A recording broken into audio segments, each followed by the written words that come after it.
इस कोर्स को देखने के बाद आप लोग वेबसाइट्स बनाने में प्रयोग की जाने वाली टेक्नोलॉजीज को स्टार्टिंग से लेके एंड तक सीखेंगे और सफल, सक्सेसफुल और प्रॉफिटेबल वेबसाइट्स बनाना एंड टू एंड मैं आप लोगों को इस कोर्स में सिखाने वाला हूं। ये सारे के सारे वीडियोस मेरे चैनल कोड विद हैरी पर फ्री ऑफ कॉस्ट अपलोड किए जाएंगे और मैं सारे के सारे वीडियोस को एक प्लेलिस्ट में ऐड करूंगा, जो कि मैं चाहूंगा आप लोग डिस्क्रिप्शन से जरूर एक्सेस कर लेना और उसको बुकमार्क कर लेना, ताकि आप लोग बिल्कुल भी कोई वीडियो को मिस ना करें। ये कोर्स उन सभी लोगों के लिए होने वाला है जो कि कुछ नहीं जानते। जी हाँ, जो लोग वेब डेवलपमेंट के बारे में बिल्कुल कुछ नहीं जानते हैं और एकदम स्टार्ट करना चाहते हैं। हो सकता है आप लोगों ने प्रोग्रामिंग के बारे में भी कुछ नहीं सुना हो। ये कोर्स उन लोगों के लिए ही होने वाला है। एंड टू एंड एकदम स्टार्टिंग से आप लोगों को सिखाऊंगा।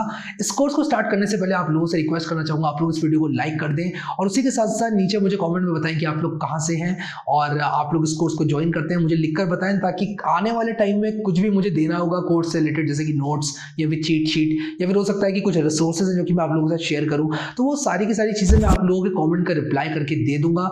तो अगर आप लोगों ने अभी तक नीचे कमेंट नहीं किया है तो अपना नाम और आप लोग कहां से जरूर कमेंट कर देना, ये बहुत ज्यादा इंपॉर्टेंट है। वो लोग जो कि ऑलरेडी वेबसाइट्स बना रहे हैं और जो लोग अभी काम कर रहे हैं HTML, जावास्क्रिप्ट और CSS में, उन लोगों से मैं कहना चाहूंगा कि आप लोग भी इस कोर्स को देखें। स्टार्टिंग में आप लोगों को लग सकता है कि कुछ चीजें आप लोगों को आती हैं, बट 2-3-4 वीडियोस के बाद मैं इसको थोड़ा एडवांस लेवल पर धीरे धीरे प्रोग्रेस करूंगा और वहां पर आप लोगों को कुछ बेस्ट प्रैक्टिसेस, कुछ कॉमन मिस्टेक्स जो कि लोगों को यूज करनी चाहिए, कुछ नए टूल्स जो कि आ गए हैं जो कि लोग बिल्कुल यूज नहीं करते हैं, पुराने जमाने की टेक्निक्स यूज करते हैं, उन सारी चीजों को पॉइंट आउट करते हुए मैं आप लोगों को आगे लेकर जाऊंगा।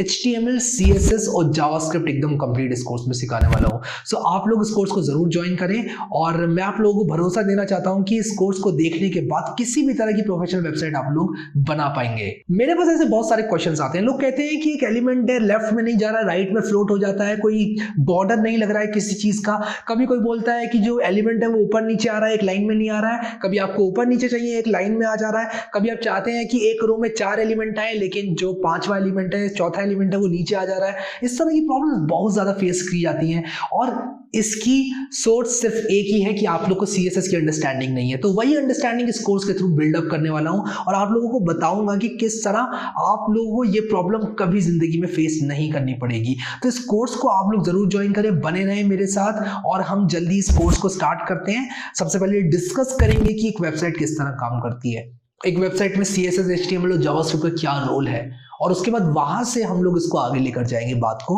और आगे ले जाकर आप लोगों को समझाऊंगा कि किस तरह आप लोग एक सफल वेबसाइट बना सकते हैं। हम लोग बिल्डअप करेंगे, IDE इंस्टॉल करेंगे, सब कुछ करने वाले हैं इस कोर्स में। बने रहना बस आप लोग इस वीडियो में मेरे साथ। ऑलराइट गाइस, सो अब हम लोग देखेंगे यहाँ पर कि HTML, CSS और जावास्क्रिप्ट क्या है और वेबसाइट्स किस तरह काम करती हैं। मेरी इस बात को अगर आप लोगों ने ध्यान से सुन लिया तो आज के बाद कभी आप लोगों को ये समझने में प्रॉब्लम नहीं होगी कि HTML, CSS, जावास्क्रिप्ट किस तरह काम करती हैं एक वेबसाइट को सर्व करने में। अब यहाँ पर अगर आप लोग आए हैं, ये कोर्स देख रहे हैं और आप लोग वेबसाइट बनाना सीखना चाहते हैं, तो आप लोगों को ये तो मालूम होगा कि किसी भी एक वेबसाइट को बनाने के लिए HTML जो है वो ज़रूरी है। अगर आप एक वेबसाइट बनाना चाहते हैं तो ये मस्ट है, इसके बिना काम नहीं चलेगा। लेकिन ये और ये भी उतनी ही ज़रूरी है। और CSS और जावास्क्रिप्ट क्या करती हैं? CSS ब्यूटी को ऐड करती है और जावास्क्रिप्ट ब्रेन को ऐड करती है। तो हमारी वेबसाइट बन जाती है ब्यूटी विद ब्रेन। अब आप लोग कहेंगे अरे भाई क्या बोल रहे हो ये ब्यूटी विद ब्रेन, तो मैं इस चीज़ को समझाऊंगा बहुत जल्दी।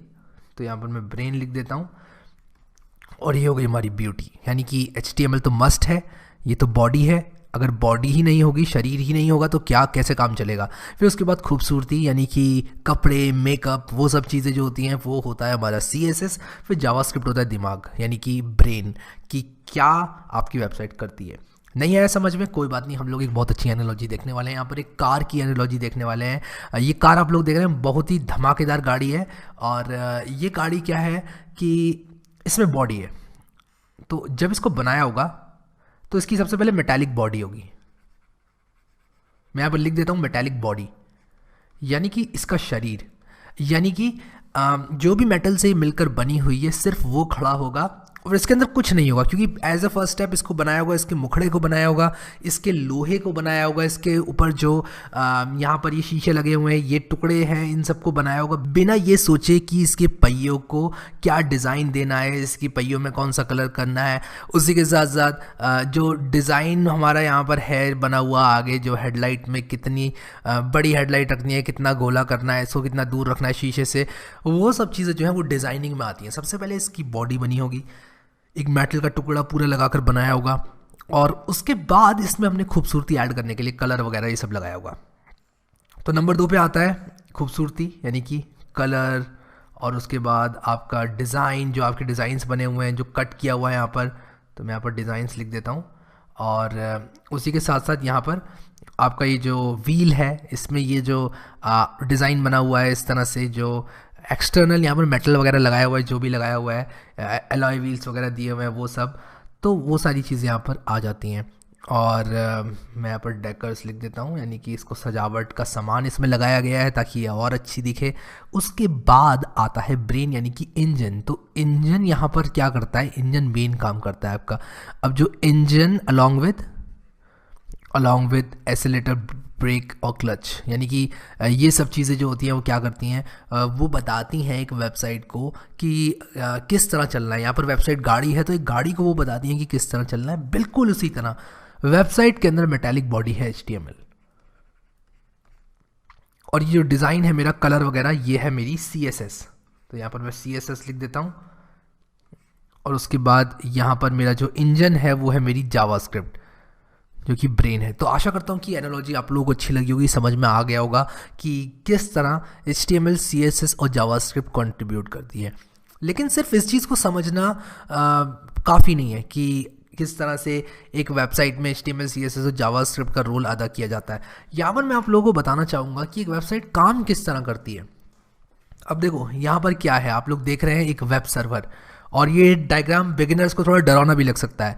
ये एक वेब सर्वर है, ये एक कंप्यूटर है, ये आप हैं, ये क्लाइंट है, ठीक है। तो क्लाइंट ने क्या किया, क्लाइंट ने अपने उबंटू या फिर विंडोज़ या फिर जो भी उसके पास ऑपरेटिंग सिस्टम है, उस कंप्यूटर में उसने एक रिक्वेस्ट भेजी। वो रिक्वेस्ट कुछ इस तरह से दिखाई दे सकती है, www.codewithharry.com। तो www.codewithharry.com, ठीक है।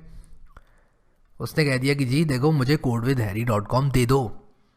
अब क्या है कि जो codewithharry.com है वो codewithharry के सर्वर पे रखी हुई है, या फिर कोई भी वेबसाइट google.com है वो गूगल के सर्वर पे रखी हुई है, जिसका अपना एक IP एड्रेस होता है। तो ये जो सर्वर है इसका अपना एक IP एड्रेस होता है, और इस IP एड्रेस पर ये जो वेबसाइट है ये खड़ी हुई है, इसकी फाइल्स रखी हुई हैं, इसका बैकएंड रखा हुआ है। अब बैकएंड किसी भी चीज़ में हो सकता है, बैकएंड आपका PHP में हो सकता है, मैं यहाँ पर ज़्यादा कंफ्यूज नहीं करना चाहूँगा आप लोगों को। बैकएंड आपका पाइथन में हो सकता है, बैकएंड आपका Node.js हो सकता है, और बिल्कुल भी मैं आपसे एक्सपेक्ट नहीं करूँगा आपको ये सब मालूम हो कि क्या है। हो सकता है आपने इनका नाम भी नहीं सुना होगा, बस इतना समझना है आपको कि ये कुछ बैकएंड्स के नाम मैंने लिखे हैं, और ये बैकएंड क्या करते हैं ये भी बताता हूँ। ये बैकएंड कुछ प्रोसेसिंग करते हैं, कुछ कंप्यूटेशन करते हैं, और कंप्यूटेशन का रिजल्ट क्या होता है, कंप्यूटेशन का रिजल्ट होता है HTML, CSS और जावास्क्रिप्ट।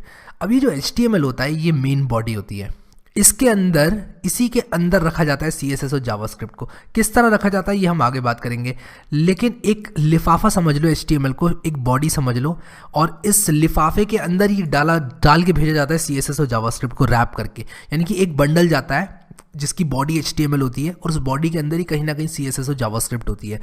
इस शरीर को भेजा जाता है एज अ रिस्पॉन्स। किस रिक्वेस्ट का रिस्पॉन्स, codewithharry.com। ये जो आपने कहा कि मुझे codewithharry.com दे दो, इसका रिस्पॉन्स यहाँ पर आपके सर्वर ने दिया कि ले लो, ये 3 चीज़ें ले लो। तो ये आपका रिस्पॉन्स आपके वेब सर्वर ने दिया। जिस तरह आप लोग खाना खाने के लिए जाते हैं रेस्टोरेंट में, वहाँ पर आप लोग बोलते हैं कि मुझे एक पनीर बटर मसाला दे दो।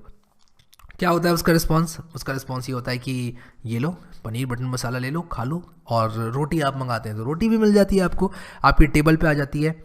लेकिन अगर आप लोगों ने आलू गोभी कहा होता तो शायद आपको कुछ और मिलता, आपको पनीर बटर मसाला नहीं मिलता। उसी तरह अगर आप codewithharry.com / कुछ और लिखते, जैसे मान लो मैंने यहाँ पर codewithharry.com / about लिख दिया, तो हो सकता है मुझे दूसरा पेज मिले। अगर मैंने codewithharry.com / contact लिख दिया तो हो सकता है मुझे दूसरा पेज मिले। तो ये रिक्वेस्ट है, ये रिक्वेस्ट है यहाँ पर हमारी। अब आप कौन से रेस्टोरेंट से रिक्वेस्ट कर रहे हैं वो डोमेन है, कुछ ऐसा समझ लो, ये डोमेन है। यानी कि मैं इस वेबसाइट से codewithhari.com से रिक्वेस्ट कर रहा हूँ ये, और ये खाली भी हो सकता है। अब हो सकता है कि आप किसी रेस्टोरेंट में जाए और आप बोल दें कि कुछ खाने को ला दो, तो वो अपना जो भी डिफ़ॉल्ट खिलाता होगा वो ला कर दे देगा। जस्ट एन एनालॉजी, मैं आपको बस एक एनालॉजी देके समझाना चाहता हूँ। उसी तरह अगर आप लोगों ने codewithhari.com डाला तो होम पेज आ जाएगा, /about डाला तो अबाउट का पेज आ जाएगा, /contact डाला तो कॉन्टैक्ट का पेज आ जाएगा। ऑब्वियसली अगर वो एग्जिस्ट करता है तो। अगर वो एग्जिस्ट नहीं करता है, मान लो आप जाते हैं रेस्टोरेंट में, आप बोलते हैं कि मुझे चाइनीज़ नूडल्स खिला दो, अब वो चाइनीज़ नूडल्स बनाता नहीं है बेचारा, तो कैसे खिलाएगा आपको? वो बोलेगा सर नॉट अवेलेबल। तो नॉट अवेलेबल कहने का तरीका सर्वर का होता है 404। सर्वर एक रिस्पॉन्स भेजता है, कहता है नॉट अवेलेबल, नॉट फाउंड, ठीक है। तो इस तरह से जो है क्लाइंट और सर्वर कम्युनिकेट करते हैं एक दूसरे से। क्लाइंट भेजता है सर्वर को रिक्वेस्ट, और सर्वर कुछ प्रोसेसिंग करके इनमें से किसी भी एक प्रोग्रामिंग लैंग्वेज का यूज़ करके, किसी भी एक बैकएंड का यूज़ करके वो अपना एक फ्रंट एंड भेजने के लिए तैयार करता है। किसको? क्लाइंट को। तो बैकएंड क्या करता है? ये 3 चीज़ें तैयार करता है, HTML, CSS और जावास्क्रिप्ट। और वो क्या करता है? वो भेजता है ये चीज़ इनको, अपने क्लाइंट को, जिसने भी रिक्वेस्ट की है वेबसाइट। तो आई होप कि आप लोगों को समझ में आ गया होगा कि किस तरह से वेबसाइट काम करती है। एक बार और फटाक से बताता हूँ कि यहाँ पर एक कंप्यूटर था, यहाँ पर वो क्लाइंट था जिसका ये कंप्यूटर है, उसने बोला codewithhari.com के सर्वर पर गई रिक्वेस्ट, सर्वर ने प्रोसेसिंग करी। अब इन माई केस मैं पाइथन में यूज़ कर रहा हूँ अभी अपने सर्वर पे, तो पाइथन के थ्रू प्रोसेसिंग हुई। उस प्रोसेसिंग ने 3 चीज़ें जनरेट करी, HTML, CSS और जावास्क्रिप्ट, जहाँ CSS और जावास्क्रिप्ट HTML के अंदर ही मौजूद थी और वापस मिल गई यहाँ पर इस कंप्यूटर को। अब क्या हुआ, इस कंप्यूटर को HTML, CSS और जावास्क्रिप्ट जब मिलेगी तो ये वेब ब्राउज़र नाम का एक प्रोग्राम है, कंप्यूटर के अंदर इंस्टॉल्ड होता है, आप लोगों के पास भी होगा। ये वेब ब्राउज़र जो है वो क्या करता है? वेब ब्राउज़र इसको, यानी कि ये जो डॉक्यूमेंट आया है, ये एक डॉक्यूमेंट है, HTML, CSS और जावास्क्रिप्ट टेक्स्ट है, इसको मैनिपुलेट करके आपको वो दिखाता है जो आपको दिखाई देगा। अब आप अगर codewithhari.com खोलेंगे तो आपको एक वेबसाइट दिखाई देगी जिसमें इमेजेस भी होंगे, कहाँ पे क्या चीज़ आएगी, उन सब चीज़ों को मैनिपुलेट करके डिस्प्ले कराने का काम ब्राउज़र का होता है। और ब्राउज़र रिसीव क्या करता है? यही डॉक्यूमेंट रिसीव करता है, HTML, CSS और जावास्क्रिप्ट। सो ये है हमारी बेसिक वर्किंग वेबसाइट की। तो अब आगे बढ़ते हैं और देख लेते हैं कि HTML का क्या रोल है। हालांकि हमने डिस्कस तो कर ही लिया है, बट थोड़ा सा डीप डाइव करते हैं, जल्दी से समझते हैं HTML, CSS और जावास्क्रिप्ट का रोल, और उसके बाद हम लोग कोडिंग करना स्टार्ट करेंगे। HTML की बात कर लेते हैं। यहाँ पर HTML की फुल फॉर्म होती है हाइपर टेक्स्ट मार्कअप लैंग्वेज, और ये एक स्टैंडर्ड है, यानी कि बहुत सारे लोगों ने एग्री किया है कि भाई HTML को यूज़ करेंगे वेबसाइट बनाने के लिए, सब लोग HTML यूज़ करना, और सारे ब्राउज़र्स भी जो लोग बनाते हैं वो भी इसी को डिस्प्ले कराएंगे। तो एक स्टैंडर्ड बना दिया, ये एक वेल स्टैंडर्डाइज सिस्टम है। और ये जैसे कि मैंने आप लोगों को बताया बॉडी होती है वेबसाइट की, ये एक स्टैंडर्ड मार्कअप लैंग्वेज है। इस बात का मतलब यही हुआ कि सारे लोग इसी को यूज़ करेंगे, कोई अपनी नई लैंग्वेज इंट्रोड्यूस नहीं कर सकता, और जो वेब ब्राउज़र्स हैं उनको भी इसी के साथ एडहेयर करना पड़ेगा। अब यहाँ पर HTML सिर्फ बॉडी होती है, सिर्फ मुखड़ा होता है, यानी कि अगर इंसान की बात करूं तो सिर्फ स्केलेटन हड्डियों के साथ, ठीक है। तो अगर स्केलेटन की बात की जाए, मेरी ड्राइंग उतनी अच्छी बन नहीं रही है, बट आप बस यहाँ पर समझ लो स्केलेटन है ये, और यहाँ पर मैंने बहुत अच्छा स्केलेटन नहीं बनाया, लेकिन जो HTML होता है वो एक स्केलेटन ही होता है, ठीक है। और यहाँ पर ये हड्डियाँ हो जाएंगी स्केलेटन की, और ये रिब केज, एनीवेज छोड़ देता हूँ उसको। ये जो स्केलेटन बनाया है ये सिर्फ मुखड़ा है वेबसाइट का, जो कि HTML रिप्रेजेंट करता है। अब अगर मैं आगे बढ़ूँ, CSS के अंदर आ जाऊँ, तो CSS क्या करता है? डिज़ाइन देता है स्केलेटन को। जो स्केलेटन होता है हमारा, उसके अंदर जो स्किन है, स्किन का कलर है, बाल हैं, कपड़े हैं, जिसकी वजह से इंसान अच्छे लगते हैं, वो हमारी CSS है। तो जो कैस्केडिंग स्टाइल शीट्स होती है वो एक स्टाइल शीट लैंग्वेज है, जो कि आपके वेब पेज की, यानी कि जो HTML बॉडी आपने बनाई थी उसकी प्रेजेंटेशन को अच्छा करती है। कौन से एलिमेंट का क्या कलर होना चाहिए, कौन से एलिमेंट का क्या बैकग्राउंड कलर होना चाहिए, कौन सा एलिमेंट लेफ्ट में फ्लोट करेगा, कौन सा एलिमेंट जो है वो टॉप में जाएगा, कौन सा एलिमेंट अपने अंदर कितनी दूरी रखेगा, कितनी मार्जिन रखेगा, कितनी पैडिंग रखेगा, उसका बॉर्डर का कलर क्या होगा, ये सारी चीज़ें CSS तय करता है। और हम देखेंगे आगे इसको किस तरह यूज़ करना है, और ये हमारी वेबसाइट को ब्यूटीफुल और मॉडर्न लुकिंग बनाता है। तो जितने भी एनिमेशंस वगैरह और ये सब चीज़ें आप देखते हैं, ये CSS की मदद से ही आप लोग अचीव कर पाते हैं। अब आ जाते हैं जल्दी से जावास्क्रिप्ट की तरफ, बिना ज़्यादा टाइम को वेस्ट करते हुए। और जावास्क्रिप्ट होती है ब्रेन, यानी कि दिमाग। जो आपका वेबसाइट है उसकी जो ब्रेन है, जो उसकी सोचने की एबिलिटी है, वो कहलाती है जावास्क्रिप्ट। जैसे कि एक इंसान है, अगर वो वाइज डिसीजंस ले रहा है तो वो जावास्क्रिप्ट की वजह से ही वाइज डिसीजंस ले पा रहा है। तो मान लो एक इंसान कह रहा है लेट्स गो देयर, तो वो सोच पा रहा है, यानी कि वो जावास्क्रिप्ट है। अब मैंने आपको इंसान के टर्म्स में HTML और CSS तो बता दी। HTML बॉडी है और जो CSS है वो उसका जो डिज़ाइन है, उसके लुक्स हैं वो है। जावास्क्रिप्ट उसका दिमाग है, उसका ब्रेन है कि कहाँ जाना है, कब जाना है, कैसे जाना है, वो सारी चीज़ें जिस तरह से वो डिसाइड करता है वो है। ठीक है, बढ़िया। अब यहाँ पर हम लोग क्या करेंगे, जो जावास्क्रिप्ट है उसको सीखेंगे सही से। और जावास्क्रिप्ट में आप लोगों को बताना चाहता हूँ कि अगर आप घुसेंगे जावास्क्रिप्ट के अंदर तो एक बहुत बड़ी लैंग्वेज है और आप लोगों को थोड़ी मुश्किल पड़ेगी। तो मैं आप लोगों को यही सजेस्ट करूँगा कि जैसे जैसे आप जा रहे हैं HTML CSS जावास्क्रिप्ट के अंदर, आपने अगर HTML सीख ली तो ऐसा नहीं है कि आपको HTML 100% सीखनी है। और मैं इस बात को अभी पूरा करूँगा, आधी बात मत सुनना मेरी। और जावास्क्रिप्ट, मान लो आपने HTML सीख ली, मैं कहूँगा आप HTML अगर आपने 80% भी सीख ली तो दैट इज़ इनफ। CSS अगर आपने 40 to 60% भी सीख ली दैट इज़ इनफ। मैं बिगिनर्स की बात कर रहा हूँ, जब आप स्टार्ट कर रहे हैं तब। और जावास्क्रिप्ट आप लोगों ने 50 to 70% सीख ली तो भी दैट इज़ इनफ। और उसके बाद बाकी जो आप सीखेंगे वो आप अपनी प्रैक्टिस से सीखेंगे, वेबसाइट्स बनाकर सीखेंगे। कभी ऐसा मत करना, एक सबसे बड़ी गलती जो बिगिनर्स करते हैं, आप HTML को लेके बैठ गए, आपने पूरा 1-1.5 साल का टाइम बर्बाद कर दिया। आपने कहा मैं HTML परफेक्ट करूँगा। आप CSS को लेके बैठ गए, आप पूरी सब कुछ सारी की सारी प्रॉपर्टीज़ याद करने लग गए और उसको लेके बैठ गए, और आपने जावास्क्रिप्ट को छुआ भी नहीं, आपको पता भी नहीं है जावास्क्रिप्ट के जे में क्या होता है और S में क्या होता है, कैसे किस तरह ये सब चीज़ें काम करती हैं। जावास्क्रिप्ट की स्पेलिंग नहीं मालूम आप लोगों को। ऐसा नहीं करना है। ऐसा करेंगे तो आप काफ़ी टाइम खो बैठेंगे और बिल्कुल भी आप रिलेट नहीं कर पाएंगे कि इन तीनों को किस तरह एक साथ यूज़ करना है। अगर आप लोग रिलेट करना चाहते हैं और समझना चाहते हैं चीज़ों को सही से, तो इन तीनों को साइमल्टेनियसली पढ़ना है और वेबसाइट्स बना कर सीखना है। और वही मैं इस कोर्स के थ्रू आप लोगों को सिखाने वाला हूँ। तो जो जावास्क्रिप्ट है वो एक high level dynamic interpreted programming language है। और डायनामिक का मतलब मैं आगे बताऊंगा आप लोगों को, अभी आप इसको छोड़ दो। और ये क्लाइंट साइड स्क्रिप्टिंग लैंग्वेज है, ये बहुत इंपॉर्टेंट है। सर्वर साइड पे जावास्क्रिप्ट यूज़ हो सकती है, लेकिन ये क्लाइंट साइड प्रोग्रामिंग लैंग्वेज है। तो अगर मैं इस डायग्राम में आ जाऊँ अपने, तो यहाँ पर ब्राउज़र के अंदर जो प्रोग्रामिंग है, जैसे कि इस पर क्लिक करो तो ये हो जाए, अगर मैं माउस को होवर करूँ तो क्या हो, और ये सारी चीज़ें जावास्क्रिप्ट द्वारा लिखी जा सकती हैं। अगर मैं किसी एलिमेंट पे क्लिक करूँ तो एक नई विंडो खुले, किसी एलिमेंट पे अगर मैं क्लिक करूँ तो एक फॉर्म सबमिट हो जाए, वो सारी चीज़ें जावास्क्रिप्ट के थ्रू अचीव की जाती हैं। तो आप लॉजिक लिख सकते हैं, आप लॉजिक लिख सकते हैं, जैसे आप कन्वर्ट कर सकते हैं किलोमीटर्स को माइल्स में, आप किलोग्राम्स को ग्राम्स में, पाउंड्स में कन्वर्ट कर सकते हैं। वो सारी चीज़ें आप जावास्क्रिप्ट की मदद से कर सकते हैं। और आपके जो HTML के टैग्स हैं उसके अंदर के डेटा को आप चेंज कर सकते हैं जावास्क्रिप्ट की मदद से। देखेंगे आगे किस तरह करना है ये सब चीज़ें। और यहाँ पर जो आपकी क्लाइंट साइड स्क्रिप्टिंग है वो करने में जावास्क्रिप्ट मदद करता है। वो कि आप लोगों को HTML CSS और जावास्क्रिप्ट का रोल समझ में आ गया होगा वेब डेवलपमेंट में। और ये जो वीडियो था एक इंट्रोडक्टरी वीडियो था। काफ़ी लोग ये सोच रहे होंगे कि ये तो बेसिक था और आप में से कई लोगों को आती होंगी ये चीज़ें, बट बहुत ही जल्दी मैं जो है इसको एडवांस लेवल पर लेके जाना चाहता हूँ। मैं आप लोगों को बताऊँगा कि किस तरह से वेबसाइट्स बनाई जाती हैं, और जिन लोगों को आता भी है उन लोगों को भी पता चलेगा कि वो कौन सी प्रैक्टिसेस हैं जो उन्हें यूज़ करनी चाहिए, जो कि वो नहीं कर रहे थे। तो बने रहना आप लोग इस वीडियो में मेरे साथ और इस सीरीज़ में मेरे साथ, और प्लेलिस्ट को ज़रूर से एक्सेस कर लेना अगर आप लोगों ने अभी तक प्लेलिस्ट को एक्सेस नहीं किया है। ये मेरी हम्बल रिक्वेस्ट है आप लोगों से। डिस्क्रिप्शन में मैं प्लेलिस्ट को डाल दूंगा, जल्दी से जल्दी आप उस प्लेलिस्ट को ग्रैब कर लेना।